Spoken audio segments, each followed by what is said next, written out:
सब कुछ छोड़ दिया सत्संग के प्रभाव से, परंतु कुछ समय बाद पता चला कि वो किसी लाइलाज बीमारी से ग्रसित हो चुका। पर महाराज जी, जब वो सत्य मार्ग पर आ गया है, उसे इस भयंकर दुख का सामना क्यों करना पड़ रहा है? हाँ, क्योंकि हमने बम्बूल बोया है तो कांटा तो लगेगा ना। तुम कितना सतमार्ग में आए हो तो तुम जान रहे हो, लेकिन इस शरीर की हम बात कर रहे हैं। बचपन से भगवत मार्ग में कभी किसी को ऐसे चोट पहुंचाई हो, ऐसा हो नहीं सकता। 13 वर्ष की अवस्था में घर से भगे थे, आज जो भी शरीर की अवस्था है ऐसे ही चले, दोनों किडनी फेल है। ये नई खेती, उसका प्रभाव, हम दुखी नहीं है, हम रोगी नहीं है, हम परास्त नहीं है। किसी को विश्वास नहीं होता कि ऐसी दिनचर्या वाला आदमी किडनी फेलियर हो सकता है, विश्वास नहीं होता। वास्तविक बात सत्य है कि मेरी किडनी नहीं खराब है, इस शरीर की खराब है। अगर मैं स्वीकार कर लूं तो अभी तुम्हें पता चल जाएगा किडनी खराब है। भगवत चरणारविंद का आश्रय, भगवान नाम का बल, ये सब ठीक कर देता है। आपको चिंता नहीं करनी, जो भूल से गलती हो गई आगे उसकी पुनरावृत्ति ना हो। नाम जब करते हैं चलो, और ये मत सोचो कि अब हमको ये रोग हो गया तो भगवान ने क्यों दिया। आपने तो गलती इस जन्म की देखी है। अभी एक दिन एक प्रश्न कर रहे थे कि बिना किसी अपराध के मुझे दंड क्यों दिया गया। हमने कहा भाई ईमानदारी की बात मान लीजिए, हमारी सरकार में कभी ऐसा नहीं है। जो आध्यात्मिक भागवतिक निर्णय है उसमें कभी ऐसा नहीं। इसी जन्म के ऐसे पाप बताओ जिनका तुमने कोई प्रायश्चित नहीं किया, कोई दंड नहीं मिला, अब वो गए, वो फल नहीं देंगे आपको। ऐसी जगह पिटवाएंगे, ऐसी जगह फंसाएंगे जब 100% सत्य हो, लेकिन वो एकांतिक पाप जिसको कोई नहीं जानता, वो तुम्हें वहां दंड देगा, तुम्हें भुगतना पड़ेगा। अवश्य में भोक्तव्यम कृतम कर्म शुभाशुभम। बाल ब्रह्मचारी, जिंदगी में कभी भी अधर्म और असत्य और पाप आचरण न करने वाला महावैष्णव भीष्म जी महाराज 6 महीना बाणों की सजा है। पूर्व कर्म भोग, अवश्य में भोक्तव्यम। इस शरीर का जब निर्माण हुआ तो जो प्रारब्ध से सुख दुख बनाया गया उसको पूरे जीवन में भोगना पड़ेगा। अब जो हमारे अच्छे कर्म हैं वो पूर्व कर्मों को भस्म करेंगे, नवीन कर्म अच्छे हैं इसलिए हमें भगवत प्राप्ति हो जाएगी। लेकिन हमें पूर्व कर्मों से जब शरीर निर्माण किया गया तो उसमें 2 रखे गए थे, पाप एवं पुण्य। तो पुण्य का प्रताप अलग सुख उन्नति जय, पाप का प्रताप पराजय अवनति दुख, ये भोगना पड़ता है बड़े बड़े सिद्ध महापुरुषों के शरीरों में। तो आप तो अभी इस बात को समझ लीजिए कि आपकी तो अभी कोई साधना ही नहीं है, तो आपको जो दंड मिल रहा है वो किसी के द्वारा नहीं निर्धारित किया गया, भगवान के द्वारा। अवश्य में गीता में अवश्य में भोक्तव्यम कृतम कर्म शुभाशुभम। जो शरीर शुभ शुभ से रच गया है, वो जो गोदाम है वो तो शरणागत हो, भजन करोगे तो भस्म हो जाएगा। जो आगे है अब सावधानी से चलो, इसलिए गंदे काम होंगे। अगर भूल चूक से हो जाते हैं तो तत्काल उसका दंड मिलेगा, हृदय जलेगा, बहुत परेशानी महसूस होगी, उसी में भस्म हो जाएगा।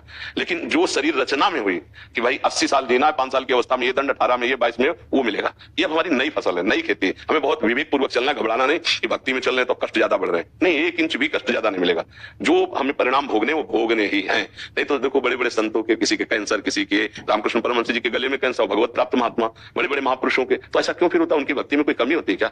नहीं। तो यह हमें ध्यान रखना है कि हमको शारीरिक दंड भोगने पड़ेंगे, मानवदेह है, बड़े बड़ों को भोगना पड़ा। आप इतना समझो, भगवान राम जी के पिता का सौभाग्य प्राप्त हुआ दशरथ जी को, हुआ ना। इसके बाद दशरथ जी के द्वारा एक अपराध बन गया था श्रवण कुमार का, अचानक में वो, तो आप देखो वो पुत्र के वियोग में उनके माता पिता पधारे ना, तो महाराज भगवान पुत्र बने लेकिन उसको मिटारा नहीं। दशरथ जी को वैसे ही तड़प कर प्राण त्यागने का श्राप हुआ था, वैसे ही तड़प कर प्राण त्यागे। तो भाई आप इतना इशारे से समझ लीजिए कि कर्म का जो दंड है निर्धारित जो हो चुका वो तो भोगना पड़ेगा, और जो हमारे कर्म जमा है वो भस्म हो जाएंगे। महाराज मैं कहना चाह रहा हूँ, जैसे पूर्व कर्म से जो हमें कष्ट प्राप्त हो रहा है, जो परेशानी हो रही है, तो उसके लिए कुछ पश्चाताप का मार्ग नहीं। वो इसका एक ही पश्चाताप के नाम जब करते हैं उसके ऊपर उठो से भोगना पड़ेगा। जो प्रारब्ध छूट चुका है, इस शरीर में आ चुका है, वो हमको भोगना पड़ेगा। नहीं अगर ऐसा होता ना तो संत महात्मा 1 मिनट में छूछा करते सब हो जाता। जैसे लोग नहीं कहते ऐसा कर दो, इनका ये रोग ठीक कर दो, उनका ठीक कर दो। भैया आज तक हमने ऐसे किसी ब्रह्म ऋषि को नहीं देखा है। छू ऐसे किया वैसे हो गया। कितना वो भजन करते हैं छू करने वाले पता नहीं। नौटंकी नाटक कर्मों के नाश के लिए नहीं है, वो बहुत ही मतलब विचित्र खेल है। बोले तुम्हें अमुक रोग है? बोले हाँ। बोले ठीक? बोले हाँ ठीक। अरे वाह भाई, ऐसे हो तो सब अस्पतालों में ताला लग जाए भाई। बोले मुर्दा जिंदा? बोले पोस्टमार्टम को कहीं ले जाओ, सीधे वहां ले जाओ।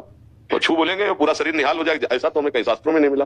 औषधियां हैं, रोग है, उनका निवारण धीरे धीरे ऐसे आयुर्वेद है, होम्योपैथिक है, एलोपैथिक है। हाँ, ऋषि मुनि अध्यात्म के द्वारा भव रोग का निवारण करते हैं। कभी कोई अपनी तपस्या का प्रयोग किसी ऐसे विशिष्ट के लिए, कभी कोई 1-2 के लिए कर दिया, वो भी गुप्त रूप से, तो उनको भी उसका पाप लेकर भोगना है। उसका दूर किया, उसका पाप लेकर भोग। ऐसा नहीं छू, ऐसा नहीं है। नहीं तो भगवान छू करके श्रवण कुमार के पिता का श्राप नष्ट कर देते। भगवान सर्व सामर्थ्यशाली। पक्का मतलब विधान को समझने की चेष्टा की जाए, इसलिए भक्ति पुष्ट हो जाएगी अगर विधान समझ जाओगे, नहीं तो आपकी अश्रद्धा हो जाएगी। अगर आपका चिंतन प्रभु में लग जाए तो प्रभु शरीर रोगी होते हुए कोई फर्क नहीं पड़ता। लग गया महाराज जी, लग गया। फिर आप शिकायत मत करो कि कोई रोग है, कोई राधा, ये जाएगा, तुम नहीं हो, ये जाएगा। आपने मेरा जीवन बदल दिया महाराज। हाँ नहीं, अभी तो क्या है, अभी थोड़ा और आगे बढ़ो, ऐसी ऊंचाई पे आओगे कि नाच पड़ोगे, रो पड़ोगे कि प्रभु आप बड़े कृपालु, प्रभु कि हमको संत समागम मिला। जब द्रवही दीन दयालु राग हो तो साधु संगति पाइए। सच्ची बता रहे हैं आपसे, हर समय ऐसा उत्साह, ऐसा बल बना रहता है केवल प्रभु के उससे। संस्कारागार में कितनी बड़ी अव्यवस्था है, आप सोचो। गर्भवती माँ देवकी, पिता और अवतार किनका हो रहा है? सर्वलोक महेश्वर भगवान का। अब विचार करके देखो, भगवान वहीं उसी समय कंस को नष्ट कर देते जो चतुर्भुज नारायण रूप।